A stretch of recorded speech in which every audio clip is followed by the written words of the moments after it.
වැවෙන් වලට යන ගමනේ අපි අද ඇවිල්ලා ඉන්නවා කවුඩුල්ල වැවට. ලංකාවේ අනුරාධපුර යුගයේ ඒ කියන්නේ ක්‍රිස්තු වර්ෂ 3 වෙනි 4 වෙනි සියවස්වල ඉදිවෙච්ච දැවැන්තම වාරි කර්මාන්තය කියලා කිව්වොත් මම හිතන්නේ වැරද්දක් නැහැ. මේ වැව වාරිමාර්ග දෙපාර්තමේන්තුවෙන් සඳහන් කරලා තියෙනවා උපරිම මට්ටමට ආපුවාම අක්කර 6400ක ප්‍රදේශයක පැතිරෙන වැවක්. ඒ වගේම තමයි මේකේ ධාරිතාවයේ කියුබික් මීටර් මිලියන 64ක් කියලා සඳහන් වෙලා තියෙනවා. මේ තොරතුරු වලට වඩා ඇත්තටම මේ වැවත් එක්ක බැඳිච්ච ඓතිහාසික කතන්දරේ හරිම ලස්සනයි. මේ වැව ඉදිකිරීම සම්බන්ධයෙන් ක්‍රෙඩිට් එක දීලා තියෙන්නේ අපේ වංශ කතාව ඇතුලේ මහසෙන් රජුරවන්ට. ඒ කියන්නේ ක්‍රිස්තු වර්ෂ 3 වෙනි සියවසේ අග 4 වෙනි සියවසේ මුල ලංකාවේ රාජ්‍ය කරපු මහසෙන් රජුරව. අපි දන්නවා මීට කලින් වැඩසටහනේදී අපි බලන්න ගිය වැව් දෙක තුනම. ඒ කියන්නේ නාච්චදුව, මහා කනදරාව, හුරුළු වැව ඒ ඔක්කොම ඉදි කරලා තිබුණත් මහසෙන් රජුරව. ඒ කියන්නේ දැවැන්ත වැව් ඉදි කිරීමේ පුරෝගාමියා. එතකොට එතුමාට තමයි මේ වැව ඉදි කිරීම සම්බන්ධවත් ගෞරවය හම්බ වෙලා තියෙනවා. නමුත් පුරාවෘත්ත ඊට වඩා වෙනස් කතාවක් කියනවා. අපි දන්නවා මින්නේරිය වැව ඉදි කරේ මහසෙන් රජුරෝනේ. ඒක කිසි ගැටලුවක් නැහැ. එතකොට මහසෙන් රජුරෝ මින්නේරිය වැව ඉදි කරනකොට මේ අවුරුදු 7ක් ගිහිල්ලත් වැවේ වැඩ සම්පූර්ණ කරගන්න බැරි වෙලා තියෙනවා. මොකද වැවේ බැම්මේ එක තැනක් හැමදාම වැඩ ඉවර වෙන්න එනකොට කැඩලා යනවා. ඊට පස්සේ දෛවඥයෝ ඔයගොල්ලෝ මේගොල්ලෝ බලලා කියලා තියෙනවා මේකට හේතුව මොකක්ද අමනුෂ්‍ය ශාපයක් හරි ඒ වගේ දෙයක් තියෙනවා. ඒකට මිනිස් බිල්ලක් දෙන්න ඕනේ. ඒක හරියන්න. හැබැයි රජ පවුලේ කෙනෙක් වෙන්න ඕනේ කියලා. මෙන්න මේ වෙලාවේ මහසෙන් රජුරුවන්ගේ සහෝදරියක් හිටියා බිසෝ බණ්ඩාර කියලා. මෙයා සාමාන්‍ය පුරවැසියෙක් එක්ක විවාහ වෙච්ච ඉඳලා මෙයා රජ පවුලෙන් පිට කරලා තමයි තිබුණේ.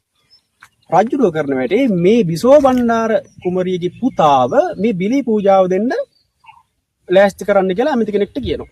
ඇමති ගිහිල්ලා කුමාරයාව ඒ කියන්නේ අර විසෝ බණ්ඩාර කුමරියගේ රජපෞලෙන් පිටුවහල් කරපු විසෝ බණ්ඩාර කුමරියගේ පුතාව අල්ලගෙන ඉන්න ගියාපුවාම ඒ ගිය ඇමතියට කුමාරයා ගැන දුක හිතිලා කුමාරයාව බේරලා මැරිච්ච ඌරෙක් කොතාගෙන ඇවිල්ලා ඒ අදාළ තැනින් තියලා රජුරවන්ටත් කොලේ වහලා කුමාරයාවත් බේරලා වැව් බැම්ම හදනවා. වාසනාවකට වගේ වැව් බැම්ම එතනින් හරියනවා කැඩෙන්නේ නැහැ. කොහොම හරි මින්නේරිය වැව විවෘත කරන උත්සවයේ දවසේ රජුරෝ ඇවිල්ලා හිටියට රජුරවන්ට හිතට හරි නැහැ. මොකද තමන්ගේම සහෝදරියගේ පුතා තමයි දැන් බිල්ලට දීලා තියෙන්නේ. රජුරෝ එහෙම නිතන් ඉන්නේ. හැබැයි ඒ වෙලාවේ රජුරවන්ට හෙලි කරනවා කුමාරයාට මුකුත් කරේ නැහැ. කුමාරයෙක් යහතින් ඉන්නවා. වැඩෙත් කරුණා කියලා රජුරවන්ට ඇත්ත කතන්දරේ කියනවා. ඒ වෙලාවේ රජුරෝ ඉතාලම සතුටටපත් වුණා කියලා කියනවා. මෙන්න මේ වෙලාවේ මෙහෙම වැඩක් වෙනවා. විසෝ බණ්ඩාර දැන් රජපෞලින් පිට කරලා හිටපු කෙනෙක් නේ. අර වෙන කෙනෙක් රජපෞලට අදාළ නැති සාමාන්‍ය මිනිසෙක් එක්ක විවාහ වෙච්ච ඉඳලා ඒ හින්දා ඒ වෙලාවේ බිසෝ බණ්ඩාර ඇවිල්ලා කියනවා මමත් නිකන් හිටියේ නෑ මාව යවුවට පස්සේ මාත් පොඩි වැඩක් කරා එන්න බලන්න කියලා රජුරවන් එක්කන් යනවා මෙන්න මේ කවුඩුල්ල වැව පෙන්නන්න. එතකොට ඒක ටිකන් අර උපහාසාත්මක විදිහට වෙන්න ඕනේ කියලා තියෙන්නේ. ඒ කියන්නේ මින්නේරිය වැවට වඩා විශාල වැවක් හදලා තියෙන රජුරෝ කියලා බලපුවම. දැන් මේක දැක්කහම හැමෝම ඉන්න තැන දැන් බිසෝ බණ්ඩාර මේක කියන්නේ රජුරවන්ට ලැජ්ජා හිතෙනවා. රජුරවන්ට ලැජ්ජා හිතෙනවා. ඒත් එක්කම රජුරවන්ට මේක තරහට කාරණාවක් වෙනවට තරහ යනවා. පස්සේ කාලෙක ඒ හේතුව නිසා බිසෝ බණ්ඩාරව මේ වැවීම ගිල්වා මරා දැමුවා කියලා පුරාවෘත්තේ සඳහන් වෙනවා. ඒක තමයි ප්‍රසිද්ධ පුරාවෘත්තය. ඒක තව අතුරු කතා තියෙනවා. දැන් සමහර තැන්වල කියනවා මහසෙන් රජුරුවන්ගේම බිසවක් විසින් ඉදි කරා කියලා. කොහොම නමුත් අරක තමයි ප්‍රසිද්ධ කතන්දරේ. එහෙම හදපු දැවැන්ත කවුඩුල්ල තමයි මේ තියෙන්නේ. මේකේ වාන්දරටුම තියෙනවා 12ක්.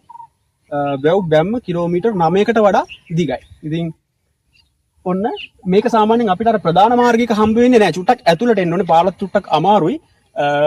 අපි බයික් කලාපු නිසා අපිට ඔය හිම්හෙන් දාගෙන එන්න පුළුවන් වුණා. මම හිතන්නේ මේ අනිත් පැත්තේ වැවේ වාහනයකට එන්න පුළුවන් පාරක් තියෙනවා. නමුත් අර ප්‍රධාන පිවිසුම් ප්‍රධාන මාර්ගයකදී අපිට හම්බ වෙන්නේ නැහැ. චුට්ටක් එන්න ඕනේ පැත්තකට. ඒ හින්දා ගොඩක් අය එන්නේ නැති තැන. ඒ වුණාට ඇවිල්ලා බලන් ඉත්තාම වටින තැන කවුඩුල රක්ෂිතයේ තියෙන මේකට මායිම් වෙලා. ඉතින් ඔයගලන්ටත් පොළොන්නරුව පැත්තට එන්න හම්බුනොත් වෙලාවක් දාගෙන කවුඩුල්ලත් බලලා යන්න එන්න. කවුඩුල්ල බලන ගමන් ගිහිල්ලා මෙදිරිගිරිය වටදාගෙත් බලන්න පුළුවන්. අපි දැන් ඊළඟට යන්නේ එතෙන්ට. එහෙමනම් වැවකින් වැවකට යන ගමනේ ආයෙත් දවසක අපි වැවකින් හම්බෙමු. ගිහිල්ලා